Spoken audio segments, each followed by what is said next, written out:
Hello, my name is Will, and in this video I'm going to share a simple 5-step framework that's going to help you become more motivated, more resilient to being rejected, and way more likely to smash your sales quota.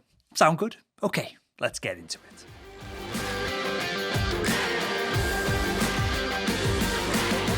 For sales reps, keeping up their daily motivation day after day after day is often a struggle. I've been there, you might have been there as well. Boredom, anxiety, even hopelessness and downright depression can all be common in the face of an outrageous sales goal, these outrageous goals that we're all trying to achieve. And for some, well, maybe the harder they seem to work, the less that they seem to earn. And if all this seems too familiar, don't worry. You're not alone. This is from feedback from tens of thousands of salespeople who have replied to our polls over at salesman.org over the years. Motivation is the number one thing that salespeople say hold them back from hitting their sales quotas. So, how do you keep your sales motivation going? How can you wake up energized, enthusiastic, and eager to achieve each and every day? Well, you can't.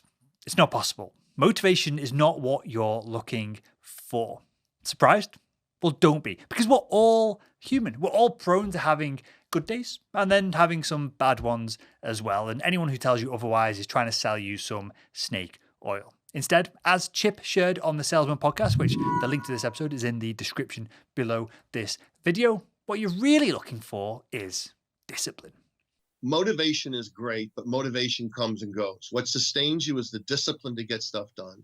And I like to talk about, don't underestimate the power of one new discipline you put into play. And that's where the Selling by the Numbers 5-step framework comes into all of this. The Selling by the Numbers framework boosts your ability to be more disciplined in 4 main ways. First off, it gives you a single path to success, and a major factor in feeling unmotivated, demotivated in a sales position is not knowing whether you're taking the steps towards a win or not. Right now, you might be what I call winging it, right? You might be blagging it day to day. You reach out to prospects when it feels right to you. You're switching up your cadences on a day-to-day or even week-to-week basis, trying to find different approaches. Whether you read about them or you watch a video like this, you're just throwing as much as you can at the wall and hoping that something sticks.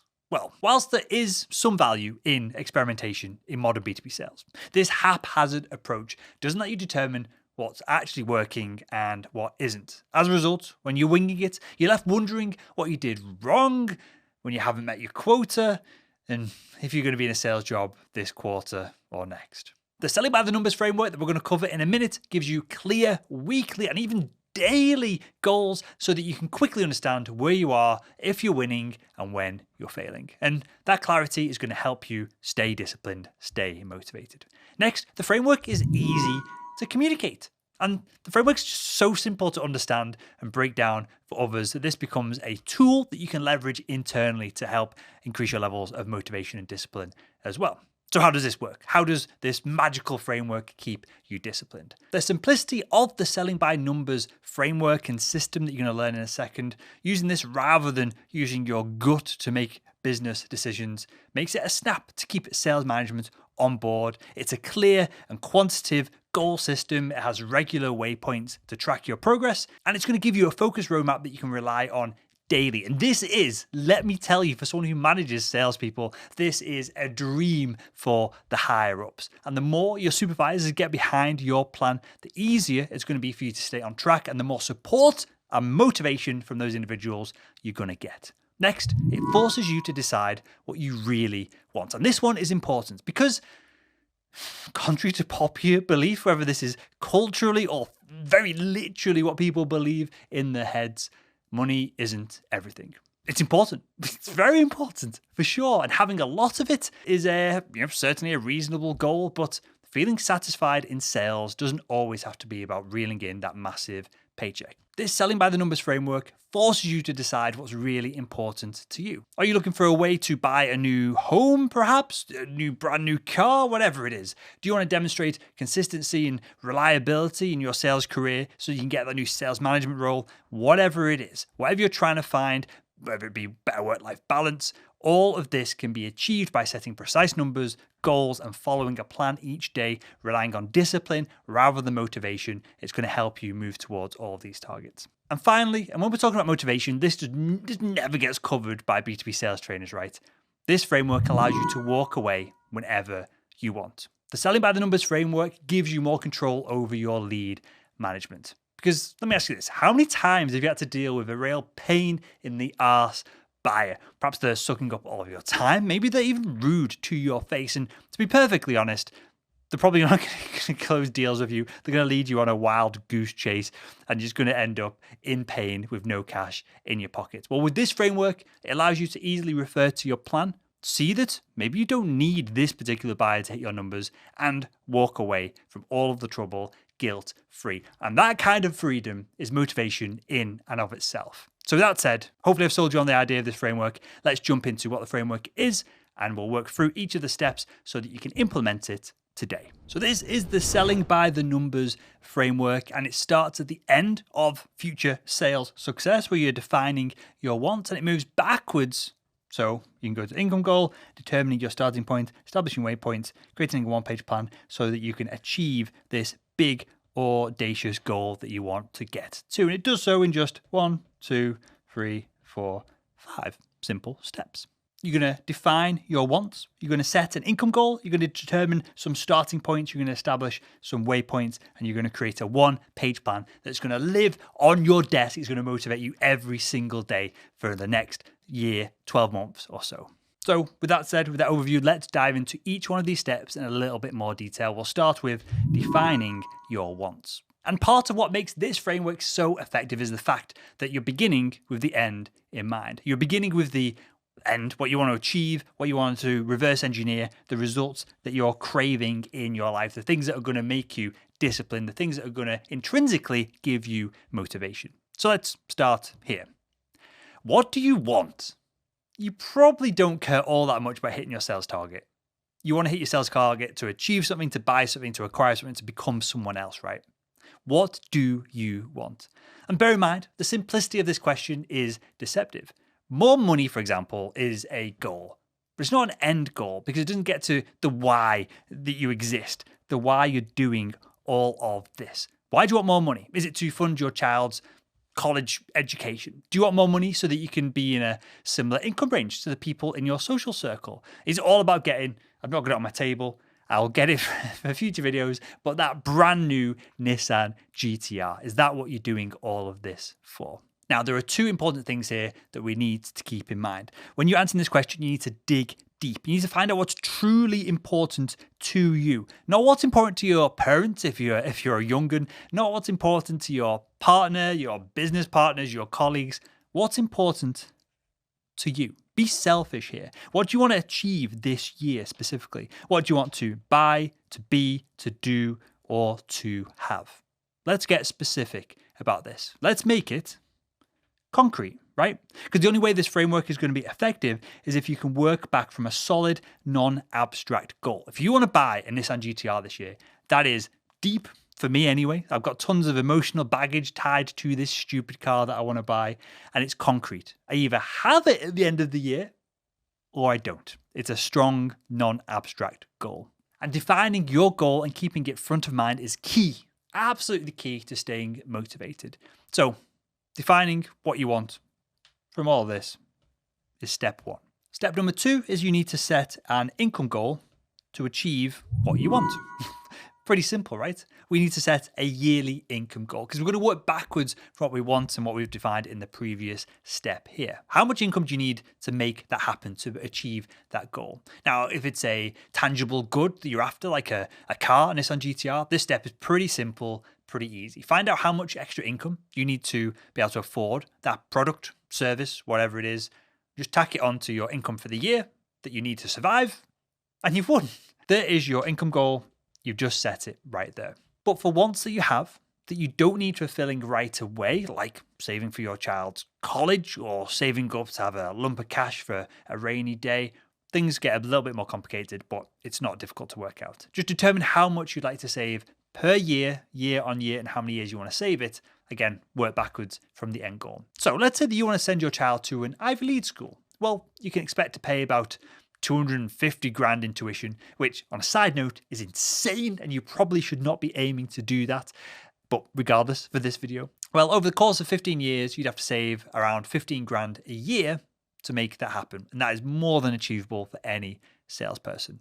Talking about goals, Gerard touched on the importance of having a set goal in his sales leadership interview that we covered a few weeks ago. And so, that doesn't mean you have to have $1 million goal, but you have to figure out what's important to you, and you have to figure out a way to drive towards that every day. Otherwise, you will end up lacking purpose and lacking drive and lacking motivation, and then you're just going to be unhappy. So that is step 2, building a set income goal. And you'd be absolutely knocked back how many salespeople that their goals are determined by the sales manager. Their only goal in their sales job is to hit quota, to hit target. Well, I'm here to tell you that you need to set your own goals, and hopefully it corresponds to the target you've got to hit. If not, you've got to reorganize that with your sales manager. If you're not setting goals for yourself, you're never going to be motivated by the wants and needs of other people. So you set an income goal. Next, we're going to determine our starting point. So this step is where we're going to take stock of where we're actually starting the race for the next 12 months from. And again, this is simple. Where are you now compared to your income goal? Don't overcomplicate this. No need to overcomplicate any of this. Just take what you've earned already, if you're midway through the year when you watch this video, and subtract it from the final goal. After that, take into account any givens that you've got this year. Do you have returning customers that purchase year on year on year? Do you have a consistent source of recurring revenue? Add that to your number. Are you midway through a surefire deal that you've been working on for a few months and you're definitely going to collect commissions on it? Add that to the deal. And alternatively, the flip side of this, are you going to lose a big customer this year? Now, we want to be realistic with this. We don't want to be too over optimistic with these numbers because we're going to be working to them as an accurate working document. So if you are going to lose a customer this year and you know it's going to happen and there's nothing you can do about it, you need to take away that from your starting point so that we have an accurate number that we're working from. So now that we have a starting point, it's time to establish some waypoints from where we want to be to where we're going to start from. These waypoints are going to help guide us. They're going to help us understand whether we are on track or massively off track for our goals. And we're going to build out these waypoints quarterly, then monthly, weekly, and if you're keen, even daily. I've got daily targets over at salesman.org for a number of people I've got to outreach to sell our podcast advertising. I've got to hit those numbers, and they're only small numbers because the inbound leads that we get are so strong, but I do have daily goals are broken down our own selling by the numbers system into. And you want to try and make these waypoints as specific as you possibly can using data from your customer relationship management tool. You want to look at historical tables to very specifically find out how many touch points it takes to close a sale so you can work backwards from that. For instance, your data might look something like this. I made this up, but it will prove a point here. Perhaps your sales target is $1.5 million and your average deal size that you've pulled from the CRM is 15 grand. That means you need to close X number of deals. That means you've got to qualify, you've got to book in so many proposals, demos, discovery calls, decision makers you got to speak to, which will lead you to an end result of how many cold calls you need to make this year. This number right here, whether it's cold calls, whether it's in-person meetings, whether it's LinkedIn touches, whatever it is, if you can have one specific number that you've got to hit each year that reverse engineers all this and gets you to your sales target, you're going to find that you're motivated when other people aren't. You're going to find that this is your secret weapon to sales success. Then, depending on how deep you want to go into this, you can take this number and break it down into quarterly, monthly, weekly, and again, even daily goals. And that's going to give you something to look at every morning. You're going to look at this, right, and go, 2,400 calls seems like a lot over a year. It's not that many calls you need to make a day. And this is where we move into the final step of the Selling by the Numbers framework, where we're going to create a one-page plan. This is going to outline the entirety of the framework that we've just worked through. And don't treat this one page like a single note card that you could bring into an exam in school and you'd be cramming it edge to edge with information and you turn it over and you'd be crammed in. Don't think of it like that. Think of it quite the opposite. Instead, Think of this as a boiled down version that really hits the core of each step in the process. And it doesn't have to be complicated. It can look something like this. You have your want, your income goal, your starting point, where you are with regards to money that's coming in, money that you're going to do for the year, your sales target. And then you see here how those 2,400 calls, when they're broken down over 250 or so days, it's only 9.6 calls a day. This number right here seems like a huge burden, something that's going to be a right pain in the ass, something that you need tons of motivation, that you need motivational quotes, you need Instagram profiles, you need someone over your shoulder to encourage you to get this work done. And you might start off doing 50 calls a day, 100 calls a day and burn out in just a few months. But when you drill this down, when you realize that, hey, we've got 250 work days a year approximately, and it's only less than 10 calls a day, you could bash that out in a couple of hours each morning with a cup of coffee, nice and chilled, and you're going to, from that, achieve the big goal that you set out in the first step of this framework. Now, this is where I ask you to do something, and it's incredibly important, and 99% of the people watching this video are not going to go through this step. You need to create this one-pager. You need to print it out and tape it to your freaking desk. Put it somewhere that you're going to see it at all times during the day. Are you thinking about going to lunch early? Look at this frigging one-pager and reconsider. Are you thinking about having a nice chilled afternoon because it's your birthday? Well, stop being a bitch. Look at this one-pager and move towards the goals, the steps that you've got on there. You do not lack motivation. You've got the motivation to spend the weekend in your pajamas with a tub of ice cream, binging on whatever show is on Netflix this weekend, right? You've got motivation to do that. So stop relying on motivation to do the important things as well. Use this one-pager as a tool of discipline. Remind yourself, why are you in this sales role? Why are you hustling? Why are you watching this video? Why have you watched to this point? You've been through 10, 15 minutes of content to get to this moment.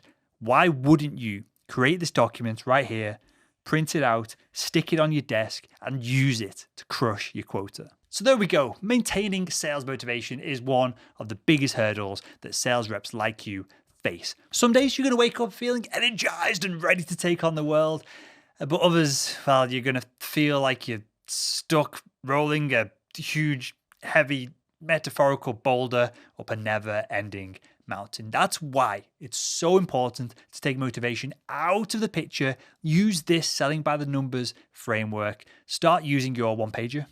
Print it out. Get it on your desk in front of you to instill some discipline. With this framework, you're going to rest easy, knowing that you're making strides towards your goals every single day. On your worst days, all you've got to do is hit that number and you're going to absolutely crush it by the end of the year. And I hope you enjoyed this video. If you did, why not watch the video that's on the screen right now and continue making selling simple?